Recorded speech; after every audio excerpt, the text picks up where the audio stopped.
staying tuned at SMART24 TV, where we drive your business. This is another edition of Financial Markets, and we look into the global, local, domestic financial markets and spot some opportunities for you to invest in those savings you're keeping for yourself. The show is proudly brought to you by Altex East Africa, your #1 private stock exchange. Altex is regulated by the Capital Markets Authority of Uganda, and they are bringing you treasury bonds at your convenience. Now, by dialing *292# under the Zabu initiative, in which they have partnered with MTN Momo to give you these different assets at your table, you can be able to now buy or even sell treasury bonds at the best interests you can find on the market. And now these interest rates are, of course, varying depending on the maturity of the bonds. But most interestingly is you can now buy bonds with as little as 15,000 and above, which is something rare we haven't seen on the market. And so all kudos to Altex East Africa, your #1 private stock exchange. Now, back to business here. We were talking about the Uganda Stock Exchange before we went into the break. And we talked about MTN Uganda being the top mover for yesterday's markets. And top movement really is all about the biggest market participant via the number of shares transacted on the market. Now, looking at the second biggest mover here, we had Wumeme, who had about 190,061 shares that were transacted on the market. Now, Wumeme is one of the most active stocks on the market and the biggest participants via turnover, contributing a very huge amount of money as well in terms of market capitalization on the exchange. Wumeme currently is the 10th most valuable stock at over 325 billion Ugandan shillings worth of market capitalization, and representing about 1.55% of the entire Uganda Securities Exchange equity market there. Looking at also the value here of the company's stock price, the company yesterday ended as a loser after having lost about 2 shillings, 2.0 shillings, down from 202 to 200.0 Ugandan shillings. That was a 0.99% decline in the value of the company. Really, the stock really was just coming back to the average pricing we have seen over the last 2 months. The stock has been steady for Wumeme, with maintaining almost a flat line at 200.0 Ugandan shillings there on the market. And looking at the volume they had yesterday, they had about 190,000 shares that were transacted, and their turnover was amounting to 38 million Ugandan shillings, coming behind MTN, who had 55 million transacted on the this particular day of trading for the Uganda Securities Exchange. Currently, we have 1.62 billion shares outstanding on the market, which is a very good margin, and we have a very huge amount of foreign investors in this one, and it's something really that has been something that has kept also the stock really active on the market because of the high level of participation of foreign investors. Wumeme yesterday lost a value of almost 1% to 200 shillings. However, Wumeme began the year with 189.0 Ugandan shillings and has since then gained about 5.82% on its stock price, and ranking this company the second in terms of year-to-date performance. That notwithstanding, the company is still the second most traded on stock on the Uganda Stock Exchange, and this is within the last 3 months, from the 17th of August to the 15th of November 2022. Within this period, Wumeme, interestingly, has traded close to 21.2 million shares, and comparing that with, for example, MTN Uganda, which also comes in the same bracket, is still coming very close in terms of the number of shares. But it really beats most companies when it comes to the turnover. And within the last 3 months, we are looking at a turnover of over 4.25 billion. Of course, all thanks to the higher stock price compared to Wumeme, rather compared to MTN, Stanbic, and other active stocks. But it's still having very good activity, very good market capitalization, and also a good turnover at the end of the day. A volume high of 8.13 million was noted on the 23rd of August within this period, that is in the third quarter of the year 2022. That's Wumeme stock as well for you. You can consider Wumeme if also you are a long-term investor, but even for those looking for speculative investors, we have speculative investors, long-term investors, but for the speculative investors, I could also give you this as a credit because this could give you value and liquidity at the same time. Yesterday alone, the company was trading at 202 shillings, and today is at 200. So if you're looking at speculation and you want to buy big volumes and sell real quick at the end of the day, this could also be one of the stocks. But you must also be warned that they do have a very strong participation from foreign investors, and this could be a good and bad thing at the same time, because when foreign investors are moving out, that could be trouble for you, as the stock price could fall from the sky, right? But also they do provide and support the company because they are quite consistent and could be one of the reasons people really still having liquidity on the Wumeme stock as via the Uganda Securities Exchange. The company is also listed on the Nairobi Stock Exchange. So if you're in Nairobi, you might not have to come to Uganda to buy that stock.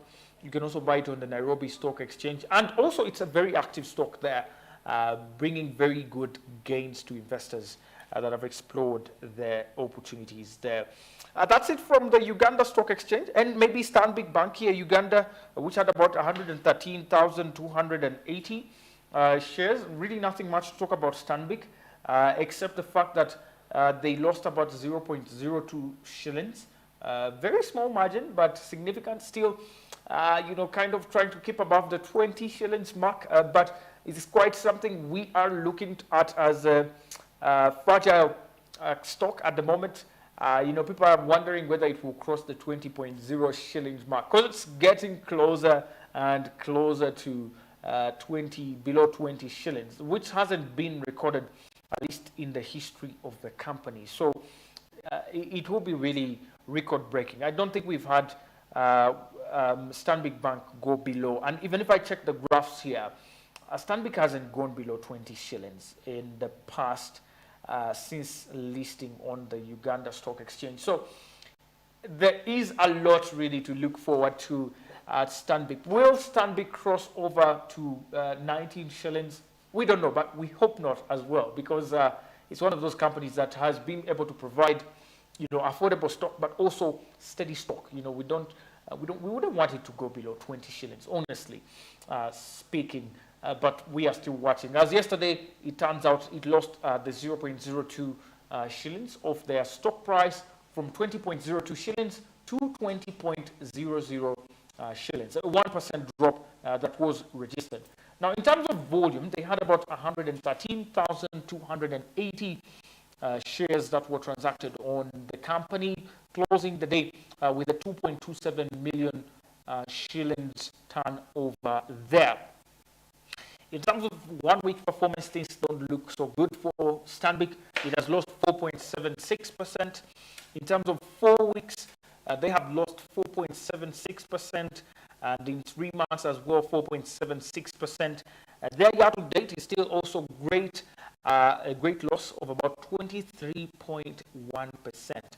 Of course, this is from 26 shillings at the beginning of the year to currently 20.0 shillings, ranking them the 10th in terms of year-to-date performance. However, Your fears as shareholders can be allayed by the fact that Stanbic is still the #1 most traded on stock on the Uganda Securities Exchange in the past 3 months, dating back from the 17th of August to the 15th of November 2022. So you can still hold on to that and get to hold your stock there at Stanbic Bank Uganda. And Stanbic is also competing very well in terms of financial services, living along the stock exchange. They have a very good, technology, base. They do have accessibility to different financial services, ATM services, investment banking, and so on. So they do so well. I think they're doing really well in terms of providing services back down here to the public, and also competing well with other financial institutions. Let's summarize the trades here at the Uganda Stock Exchange, ladies and gentlemen, before we cross over to Nairobi and also getting abroad to the USA markets. At the end of the day's trading session at the Uganda Securities Exchange, we had about 613,471 shares that were transacted on the Uganda Stock Exchange, corresponding to a market value of close to 96 million Ugandan shillings. MTN Uganda being the biggest contributor to that at 55.0 Ugandan shillings, and Wumeme as well at 38 million Ugandan shillings. The data, of course, due to the great performance of MTN and Wumeme as well as Stanbic, showed an improvement in the volume at about 552% for the day's volumes, comparing them with the days before. And also there was an improvement in the turnover as well. The market capitalization, however, was maintained at 21 trillion Ugandan shillings. Regarding the performance of the USE Market All Share Index, which is the benchmark for performance because it tracks the aggregate performance of all the listed companies on the Uganda Stock Exchange.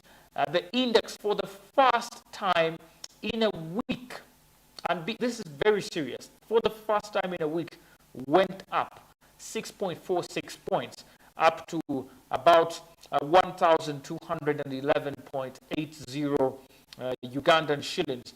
However, we're still looking at a 1-week loss of 0.31% and a 4-week loss of 3.92%. But literally, I was saying that this is the first time this entire week that the exchange has actually registered a gain in the all-share index. That's how critical the times we are in are, and how difficult it is at the moment to see a gain on the exchange. And also, looking at the overall year-to-date loss, the loss has moved from 12% to over 14.7% in the last couple of weeks. And so there's still something really lacking. But at least this was a better performance, and acknowledging we must really be glad that this performance was registered on the exchange. We also have a local company index that tracks the aggregate performance of the local stocks or domestic stocks. And this increased by 0.06% to 266.73 points, closing at this particular mark on the second day of trading, making it a 1-week loss of 0.173% and a 4-week loss of 2.43% and a year-to-date loss of 17.84%. Still something to do on the local stocks as well is still demanded for us to have an improvement in the local company index. Ladies and gentlemen, that's it from the Uganda Stock Exchange. I'll cross over now to Nairobi and also get to look at what really took place on the Nairobi markets here, and try to give you a quick brief on currently what's happening in the land of Uhuru. Now, in aggregate, over 47 companies participated in trading for the day. Remember, we have 65 companies on the Nairobi Stock Exchange, and the day ended with 16 gainers and 24 losers on the market. Ever Ready East Africa surprisingly led the gainers this time round with an 8.45% share price appreciation, closing at 0.77 Kenyan shillings per share. He was closely followed by Sanlam, who gained about 5.87% on the stock exchange, and Olympia Capital Holdings, who gained about 4.18%, whereas Centum Investments Company also gained about 3.96%. What a good performance there from these companies. Also, Olympia Capital Holdings is holding up really well, at least for the beginning of this week. This was the second day of gaining for Olympia Capital Holdings, and I have to commend it at least for keeping up with the pressure at the moment on the exchange and coming out as the third biggest gainer this time round. And yesterday, he was the biggest gainer on the Nairobi market. So you should be looking out for Olympia Capital Holdings for some stock there in Nairobi. On the losing side, however, unfortunately, Standard Group, or what we know as Stanbic Bank here, but it's Standard Group in Kenya, because Standard Bank is like the mother bank of all these banks like Stanbic Bank, Standard Group, and so on. Standard Group lost about 6.36% of their share price, closing the day with a 10.3 Kenyan shillings share price there on the Nairobi Stock Exchange. We also had East African Cables lose about 4.08%, as well as Nation Media Group lose 3.93%, and Home Africa lose at 2.7%. Basically, the big boys really lost here on the Nairobi market, and we always see this on the diversified markets. You're looking at the Nairobi market as a very diversified market. You have small companies, you have big companies, you do have medium-sized companies, and these all come out on the exchange to play their part. Of course, the market is segmented onto main board, alternate, and the growth enterprise segment. These segments kind of really separate out the big companies from the medium and the small companies. But still, when it comes to what we analyze on the stocks, we really analyze them at once. And we are seeing currently the big boys are not doing so well in terms of value appreciation. They're not doing so well on the exchange. But on the other hand, the volatile smaller companies are doing quite well. That is what I can say at the moment from the Nairobi stocks here. I mean, it's evident. East African Cables, 4.08% loss. Nation Media Group, 3.93%. And then when you look at the gaining side, you're having companies like Olympia Capital Holdings, right? You're having Ever Ready East Africa. So things are really changing. The tables are turning on the Nairobi Stock Exchange, and so should your tactics for investing be. Remember, I said volatile stocks rather the small companies or small caps or medium companies are usually volatile in that you will find that out of the roof their shares at a specific moment, and then on another day they are falling through the sky, right? They give you both extremes of cold or hot, right? And so that's what you need to take care when you're investing in the small caps. But for the big caps, of course, they do lose, but with small margins, and getting back their strength, and the gain is always not as big, the loss is not always as big. So they give you that kind of safe zone, a safe zone in which you can actually play. But still, it depends on the nature of investor you are, and also the kind of goals you have for investment. Looking across again at the top participants here, Safaricom, not surprising, came out as the biggest mover at 8.61 million shares that were traded on the stock exchange. Cooperative Bank of Kenya also came in as the next biggest trader at 484,000 shares, which was a big distance. I mean, 8.6 million and then to 484. Yeah, but still, I think Safaricom still holds the biggest turnover on the Nairobi Securities Exchange at the moment. We also had Equity Group Holdings at 403,300 shares, and KCB at 226,900 shares.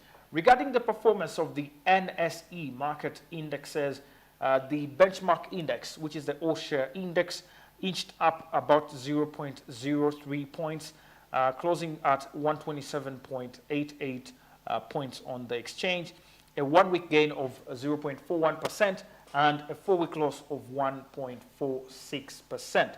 The other indices were also in the positive direction. You're looking at the NSE20, which tracks the aggregate performance of the top 20 stocks, moving up by 0.17%, and the NSE25 at a 0.06% gain as well there that was registered on the market. The trades had an improvement of 120% in terms of the volumes, which is something we have to really smile about, as Nairobi also has been struggling at least over the last 1 week. But also the turnover was improved by 103%, and the number of deals declined, however, by 12%. That's it from the Nairobi Stock Exchange. Remember, you can always trade on Nairobi Stock Exchange online or via stock brokers who have access to these markets. We do have some of them because they have subsidiaries in these companies, rather in these countries. They can give you stock in those particular countries. Let's move away from the East African markets and get to crossover now to something else. And this is in the US markets here. Now, stock markets yesterday surged in the United States as well. You know, stock markets really have a way of getting to move in the same direction. You see, when the stock markets in the USA perform really, really badly, you see some of that being, you know, kind of, it's a contagious kind of chain. You know, you have that rubbing off to Kenya, Uganda, Africa, because this is a global kind of family. You know, you don't have, you know, stock markets in the US just alone, and the factors that do affect the stocks in the US do affect the stocks here in Uganda. So it's a kind of they're running together at the same time, and so we're saying that on this second day of trading, the stocks in the United States surged after new inflation data provided fresh signs of prices cooling off. Remember, data in the US is very important, and it's especially inflation and jobs data. When there's inflation is going up, people will be skeptical about investing in the stock markets. But when the inflation data shows a negative trend and showing that prices are cooling off and coming down, people will feel like, okay, I think now since prices are coming down, we can spare some cash and, you know, get to invest in the markets.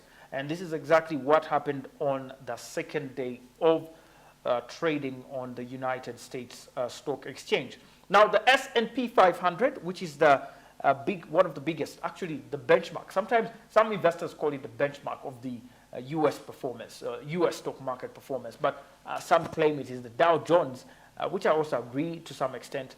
But the Dow and the S&P 500 jumped, and the S&P 500 in particular jumped by 1.5% during the midday trading, and the Dow Jones Industrial Average advanced by 0.7%. The tech-heavy NASDAQ Composite rose as much as 2.5% on the United States stocks there. October's producer price index declined to 8% annually and down from 8.5% in September, after the economists surveyed by Bloomberg forecasted about 8.3% annual core price inflation, also surprised at 6.7% year over year, compared with the consensus estimate of about 7.2%. And the PPI report, of course, comes after other key data. Inflation data came into, of course, the public lower than expected as well last week on Thursday, with the consumer prices rising 0.4% in October, and core prices adding just 0.3% there. This data, of course, also affected the yield on the benchmark 10-year Treasury note, which moved higher to around 3.8%, while the dollar index, and which measures the currency, of course, of the United States, which is the United States dollar, against other currencies like the euro. Also slipped about 0.72, about 105.96 US dollars. This is kind of a good picture. Of course, looking at the central bank rate here, which was raised to 3.75, between 3.75 to 4.0, in terms of, the basis points going up by 75 basis points, the fourth time in a row to curb inflation. I think it's working. People finally can trust, I think, the central bank of the United States and central banks around the world because of what happens now on the US market. But this is what we're seeing. Central banks trying to control inflation and the markets improving. And this is a healthy thing for us as we close in the fourth quarter of the year 2022. More news can be found on www.smart24.com. You can also keep watching Smart24 TV. We have so many programs coming up, just business, 24 hours, 7 days a week. That's it, ladies and gentlemen, I had for you today. I'll catch you tomorrow, same time, same place. Remember to save and invest. Goodbye for now.